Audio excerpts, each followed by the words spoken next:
അങ്ങനെ കുറേ കാലത്തിന് ശേഷം ഞാൻ ആ ബ്ലൈൻഡ് ബാഗ് ഉണ്ടാക്കി തീർത്തു എന്ന് പറഞ്ഞാൽ തുടങ്ങിയിട്ട് കുറച്ച് കാലമായി. നിങ്ങൾക്ക് ഈ ട്രാൻസിഷൻ കാണുമ്പോൾ മനസ്സിലാവും. ഒരുപാട് യൂട്യൂബ് ചാനൽ ഇതിൻ്റെ ASMR വീഡിയോ ഒക്കെ ഞാൻ കണ്ടിട്ടുണ്ടെങ്കിലും ഇതിന് പിന്നിൽ ഇത്രയും പരിപാടി ഉണ്ടെന്ന് എനിക്ക് ഇന്നാണ് മനസ്സിലായത്. അത് എൻ്റെ ഒരു മടി കൊണ്ടാണോ അതോ ഇതിന് ശരിക്കും ഇത്ര പണിയുള്ളതുകൊണ്ടാണോ എന്ന് എനിക്കറിയില്ല. എന്തായാലും ഞാൻ കുറച്ച് കഷ്ടപ്പെട്ടു. ചിലപ്പോൾ അത് കുറേ പിക്ചേഴ്സൊക്കെ ആയിരിക്കുമെന്ന് ഞാൻ വിശ്വസിക്കുന്നു. പുകഴ്ത്തി പറയാൻ നിങ്ങൾ വിചാരിക്കരുത്. എനിക്കൊരു വൃത്തിയായിട്ട സ്വഭാവമുണ്ട്. എന്താണെന്ന് വെച്ചാൽ നമ്മൾ എന്തെങ്കിലും സാധനം അത് ചിലപ്പോൾ സിമ്പിളായിട്ട് ഉണ്ടാക്കാവുന്നേ ഉണ്ടായിരിക്കുള്ളൂ. പക്ഷേ എനിക്കത് പറ്റൂല. എനിക്കതിൽ എക്സ്ട്രാ ഓർഡിനറി എന്തെങ്കിലുമൊക്കെ ചെയ്ത് എന്തെങ്കിലുമൊക്കെ കൊളാബറേറ്റ് ചെയ്ത് അത് കുളമാക്കി എടുത്താലേ എനിക്ക് സമാധാനമാവുള്ളൂ. അങ്ങനെ ഒരുപാടുണ്ടായ സാഹചര്യങ്ങൾ ഉണ്ടായിട്ടുണ്ട്. സോ ഇതിലും അത് തന്നെയാണ് ഉണ്ടായത്. ഇതിൽ ആ ഹെഡിങ് ഒക്കെ സാധാരണ ഞാൻ കുറച്ചൊരു ക്യൂട്ട് ടെക്സ്റ്റിലോ അല്ലെങ്കിൽ ക്യൂട്ട് ഫോണ്ടിലൊക്കെയാണ് കണ്ടിട്ടുണ്ടായിരുന്നത്. അപ്പോൾ ഞാൻ വിചാരിച്ചു എന്തെങ്കിലുമൊക്കെ ഒരു ഹാൻഡ് റൈറ്റിംഗ് മോഡൽ ചെയ്താൽ സെറ്റാവുമെന്ന്. ഇതിപ്പോൾ ക്യൂട്ട്നെസ് കുറച്ച് കൂടിയെങ്കിലേ ഉള്ളൂ. അങ്ങനെ നമ്മുടെ മെയിൻ പോക്കറ്റൊക്കെ റെഡിയാക്കി ഇപ്പോൾ സ്ക്വിഷിൻ്റെ പണിയിലേക്ക് എത്തി. സ്ക്വിഷി നമ്മൾ ഓൾറെഡി ഒരു വീഡിയോ ചെയ്തിട്ടുള്ളതുകൊണ്ട് പിന്നെ എക്സ്ട്രാ പറയണ്ടല്ലോ. ഈ കരടിയൊക്കെ എത്ര ടഫ് സാധനമാണെന്ന് ഞാൻ അത് വരച്ചപ്പോഴാണ് എനിക്ക് മനസ്സിലായത്. ഇപ്പോൾ നിങ്ങൾ വിചാരിക്കും ഞാൻ പേപ്പർ കോപ്പിയിൽ ട്രേസ് എടുക്കലല്ലേ സാധാരണ, പിന്നെ എന്തിനാണ് ഇത്ര വലിയ ഡയലോഗൊക്കെ അടിക്കുന്നത്. ശരിയാണ്, പക്ഷേ ട്രേസ് എടുത്താൽ കൂടെ ചെയ്യാൻ പറ്റാത്ത കുറച്ച് സാധനങ്ങളുണ്ട്. അതാണ് ഞാൻ പറഞ്ഞത്. എനിവേ നമ്മുടെ പോക്കറ്റിൻ്റെ ബാക്ക് സൈഡ് റെഡിയാക്കണ്ടേ, ഈ common, rare, legendary, extra legendary, ordinary എന്നൊക്കെ പറഞ്ഞിട്ട്.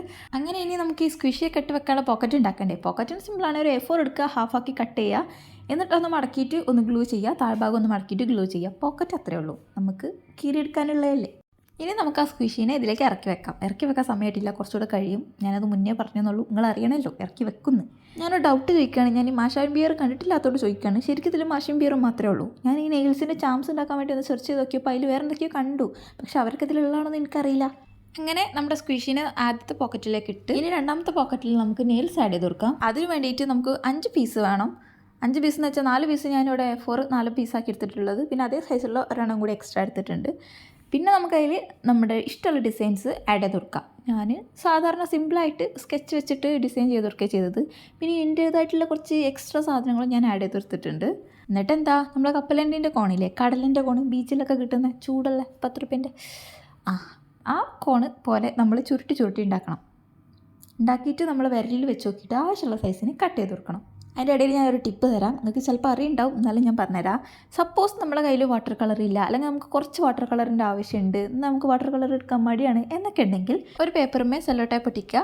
അതിൽ നമുക്ക് ഇഷ്ടമുള്ള സ്കെച്ച് ഒന്നിങ്ങനെ കുത്തി വരഞ്ഞു കൊടുക്കുക, 2 ഡ്രോപ്പ് വെള്ളം ഒറ്റിക്കുക, ബ്രഷ് ചെയ്യുക. അങ്ങനെ നമുക്ക് DIY ആയിട്ട് വാട്ടർ കളർ ഉണ്ടാക്കാം. ഇതുപോലെ നമ്മുടെ അക്രിലിക്കും ഏറെക്കുറെ ഒരു അക്രിലിക്കും നമുക്ക് ഉണ്ടാക്കാം. അക്രിലിക്ക് ഇതുപോലെയല്ല ഉണ്ടാക്കുക, ഞാനൊരു ഇത് പറഞ്ഞതെന്നുള്ളൂ, വേറെ രീതിയാണ്. ഓക്കെ, അങ്ങനെ നമ്മുടെ നെയിൽസൊക്കെ റെഡിയായി. ഇനി നെയിൽസ് വെക്കാൻ വേണ്ടിയിട്ട് നമുക്കൊരു ബേസ് ഉണ്ടാക്കണ്ടേ. ഒന്നുമില്ല, ഒരു പേപ്പർ ഒന്ന് മടക്കി നിങ്ങൾ കണ്ടല്ലോ, അതുപോലെ വെച്ച് കൊടുക്കുക. പിന്നെ ഇതിൽ യൂസ് ചെയ്യുന്ന ഗ്ലൂവിൻ്റെ ക്വാണ്ടിറ്റി കുറവായിരിക്കണം.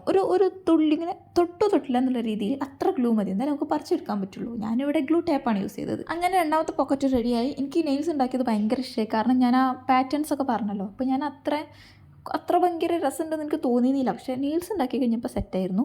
അങ്ങനെ 2 പോക്കറ്റും പിന്നെ എക്സ്ട്രാ കുറച്ച് പഞ്ഞിയും കൂടെ നമ്മൾ സ്ക്വിഷിൻ്റെ ഉള്ളിൽ നിറച്ച് പഞ്ഞിയും പിന്നെ ഒരു നോട്ട് ഉണ്ടാവുമല്ലോ, യു ഗോട്ട് എന്ന് പറഞ്ഞിട്ട്, അതുകൂടെ ഇതിൽ ആഡ് ചെയ്ത് കൊടുത്തിട്ടുണ്ട്. പിന്നെ എൻ്റെ ഒരു മനസ്സമാധാനത്തിന് ഇത്തിരി പേപ്പർ സ്റ്റാർസും ആഡ് ചെയ്ത് കൊടുത്തിട്ടുണ്ട്. സംഭവം സെറ്റ്. ഇനി ഇതൊരു വെറൈറ്റി ആക്കണമല്ലോ. വെറൈറ്റി ആക്കാൻ വേണ്ടിയിട്ട് ഞാൻ ബട്ടർ പേപ്പറല്ല, വാക്സ് പേപ്പർ വെച്ചിട്ട് ഒരു കവർ ഉണ്ടാക്കി കൊടുത്തിട്ടുണ്ട്. എനിക്കിങ്ങനെ സെമി ട്രാൻസ്പെറൻ്റ് ആയിട്ട് കാണുന്നത് ഭയങ്കര ഇഷ്ടമാണ്. അപ്പോൾ അത്രേ ഉള്ളൂ. പിന്നെ നല്ല സൗണ്ടും ഉണ്ടാവും. സൗണ്ട് എന്ന് വെച്ചാൽ നമ്മൾ ഈ ബ്ലൈൻഡ് ബാഗ് ASMR ചെയ്യുക, അപ്പോൾ ഒരു കിർ എന്നുള്ള സൗണ്ട് ഉണ്ടാവും. ഇതുവരെ കമൻറ്റ് പറഞ്ഞ എല്ലാ പേരുകളും ഞാൻ പറഞ്ഞു കഴിഞ്ഞു എന്നാണ് എൻ്റെ ഒരു വിശ്വാസം. ഇനി അങ്ങനെ അല്ലെങ്കിൽ നിങ്ങളൊന്ന് കമൻറ്റ് ചെയ്താൽ മതി. അപ്പോൾ ഇനി നമുക്കത് അൺബോക്സ് ചെയ്യണം, അത് 2 ദിവസം കഴിഞ്ഞിട്ടാക്കാം. ഓക്കെ.